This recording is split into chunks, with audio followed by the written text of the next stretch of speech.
hommes. C'est-à-dire, quelque chose de physique a attiré le physique dans le ventre de Sarah. Oh, est-ce que je peux parler? Est-ce que je peux parler? Quelque chose de physique a appelé le physique dans le ventre de Sarah. Sarah avait besoin de la matérialisation. Elle voulait toucher un fils physique, pas un fils spirituel. C'est-à-dire que la bénédiction était là. Elle traînait là. Mais elle attendait juste l'opportunité pour qu'elle puisse entrer dans le ventre de Sarah. Et l'opportunité, c'était quoi? L'offrande de Sarah. La nourriture que Sarah a donnée à ses 3 hommes. Quel est ton problème? Quelle est ta situation? Je suis venu te dire ce matin, on cherche Dieu aussi par les offrandes. Je ne te demande pas de me l'amener. Non. Donne à qui tu veux. Si tu crois que cet homme est un homme de Dieu, donne. Alléluia. Prends la sueur de ton front. Va le voir, donne-le. Donne-lui. Papa, priez. J'ai tel problème. Priez pour moi. J'ai telle situation. Priez pour moi. Ta vie changera. Ah, est-ce que je parle à quelqu'un? Est-ce que je parle à quelqu'un? Je suis venu te dire ce matin, la bénédiction de Dieu répond à la sémence de la même nature que cette bénédiction. Si les prières nous donnaient ce dont on a besoin, il n'y aurait pas de pauvres dans l'église. Parce que chaque jour nous prions, Seigneur donne, Seigneur donne. Nous ne comprenons pas. C'est comme quelqu'un qui sème les maïs et qui veut avoir les haricots. Ça ne marche pas comme ça. Tu as planté les maïs et tu vas avoir les haricots. Non. La prière peut te guérir. La prière peut... Par exemple, je vais vous donner un exemple très simple. Tu ne peux pas chasser un démon par l'offrande. Alléluia. Dans la Bible, dans toute la Bible, il n'y a pas un verset où on a chassé un démon par l'offrande. Alléluia. Alléluia. Les démons, on les chasse par la prière. Au nom de Jésus-Christ, l'esprit impie part. Est-ce qu'on est ensemble?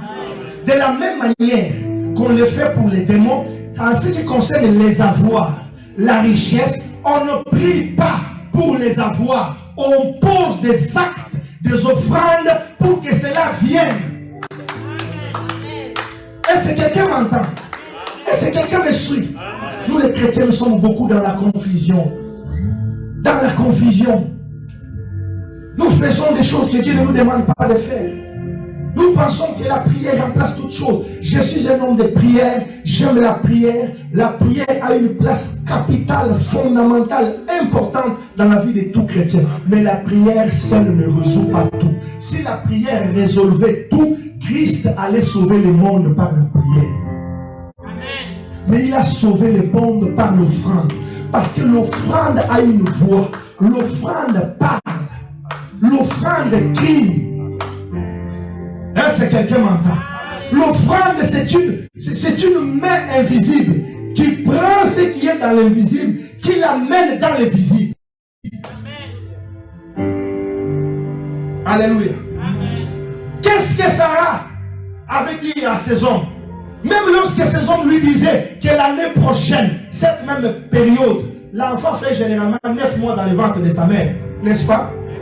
Alléluia.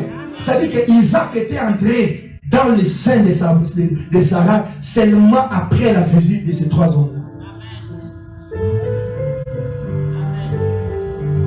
Qu'est-ce que tu cherches? C'est quoi ton problème? C'est quoi ta situation? Qu'est-ce que tu as comme défi à relever? Qu'est-ce que tu veux changer dans ta vie?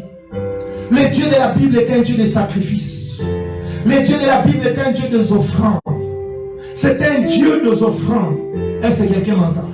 Ceux qui nous ont précédés dans la foi, ils n'étaient pas comme nous. Ils étaient des hommes d'offrande. Alléluia. Des Abraham, des Isaac, des Jacob. Ces gens-là étaient des hommes des offrandes. Ils ne parlaient pas beaucoup. Alléluia.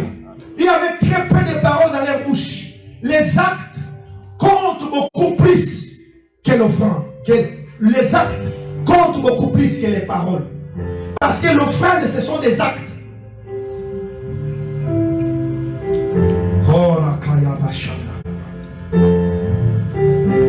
Que le Seigneur t'accorde la grâce de comprendre ces choses.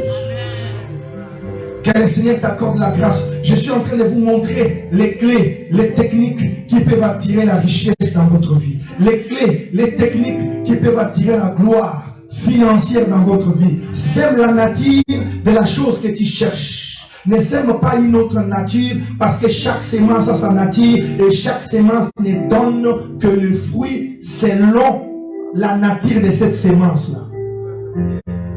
Alléluia. Un mangue ne peut pas produire des bananes. Alléluia. C'est pas possible. Et l'arbre d'un fruit se trouve à l'intérieur du fruit. Est-ce qu'on est ensemble? Le manguier se trouve dans la mangue. Tu veux avoir une mangue, tu vas avoir un manguier, avoir plusieurs mangues, par conséquent, tu dois s'aimer une mangue. Alléluia. N'amène pas les haricots, n'amène pas les bananes, ce ne sont pas les mêmes choses. Alléluia. Tu veux la richesse, ne viens pas avec beaucoup de paroles. Beaucoup de paroles. Rabababa, yabababa. Shanda bababa, breba bababa, raka bababa. Seigneur ouvre, Seigneur Jean-Nobi, non, ne parle pas beaucoup. Que ton offrande parle à ta place. Que ton offrande parle à ta place. Que ton sacrifice parle à ta place. Parle peu. Dis à Dieu, Seigneur, ouvre les portes de mes finances. Prends l'offrande et donne à Dieu. Tu verras les choses que Dieu va faire. L'offrande bouge les portes. L'offrande change de vie. Ma soeur, mon frère, comprenons ces secrets. Je parle aux richards, aux riches, aux futurs hommes qui vont aller loin avec Dieu. Je ne parle pas à ceux qui pensent que par les économies, ils peuvent aller de l'avant, ils peuvent aller loin. Non, bien aimés frères et sœurs, la richesse, il n'y a que Dieu qui la donne. Il n'y a que Dieu qui la donne. Et je prie que Dieu te la donne. Parce que nous avons besoin de ça, afin de faire exploser cette œuvre, afin de faire avancer le royaume des cieux. Nous avons besoin de ça. Alléluia. Alléluia.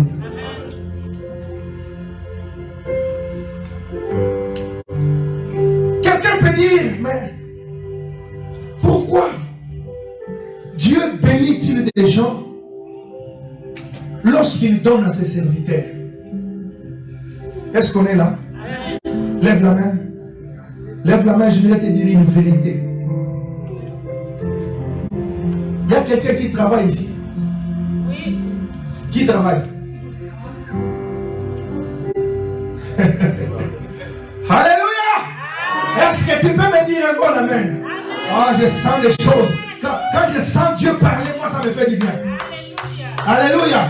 Lève un peu la main et dis gloire à Jésus. Tu peux te poser la question. Mais les hommes de Dieu sont aussi des hommes comme nous, n'est-ce pas? Hein? Est-ce que je peux nous dire la vérité? Amen. Moi, j'ai des besoins. Moi, frère Anthony, par exemple, j'ai des défis à faire. Le pasteur Patrick aussi a des défis à faire. C'est un homme comme moi. N'est-ce pas? Hein? Pourquoi je dois prendre ce que j'ai lui donné? Ça ne marche pas. Nous vivons dans un même système. Alléluia. Lui, il a des problèmes. Moi aussi, j'ai des problèmes quand même. Ça, c'est un raisonnement rationnel, normal. Alléluia. Mais pourquoi Dieu bénit les gens lorsqu'ils soutiennent les hommes de Dieu? Lorsqu'ils soutiennent les hommes de Dieu? Je vous ai posé la question. Il y a quelqu'un qui travaille ici. Presque tout le monde travaille. Je vais te dire la vérité. La compagnie dans laquelle tu travailles, Bombardier et je ne sais quoi, tout ce que tu as comme compagnie existe à cause de toi. Est-ce que quelqu'un m'entend? Ça existe à cause. Les jours où vous allez dire qu'aujourd'hui, nous tous les employés, nous n'allons pas entrer, rien ne se fera. Et la plus grande préoccupation d'un chef d'entreprise, c'est les salaires de ses ouvriers. Ah, donnez-moi un bon amen. Ah, des choses comme ça, ça ne peut venir que du ciel. Même si tu n'es pas content, moi je suis content. Ça ne peut venir que du ciel. Est-ce que quelqu'un m'entend? La plus grande préoccupation d'un chef d'entreprise, c'est le salaire de ces ouvriers. Parce que si les